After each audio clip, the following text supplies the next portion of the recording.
never be perfect. The plan will never be perfect. In the same way that even our own social emotional learning skills are a work in progress.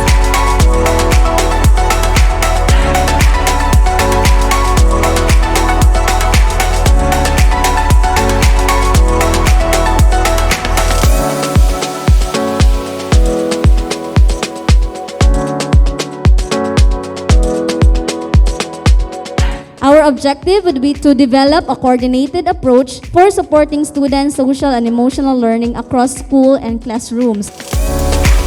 Our core competency, we have the social awareness and the relationship skills.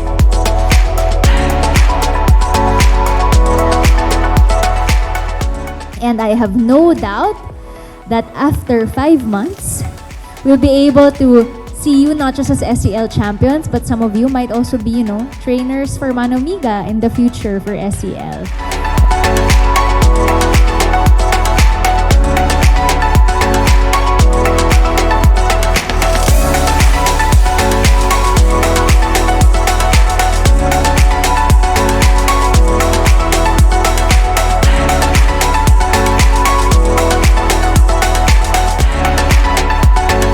It's really good to do something than do nothing at all. Regardless of how many, how small, bisag imo ra ang fellow teacher, isa ra ka teacher, isa ra ka bata ang imong nabutang natabangan, that is already a start of you integrating and implementing social emotional learning in your school.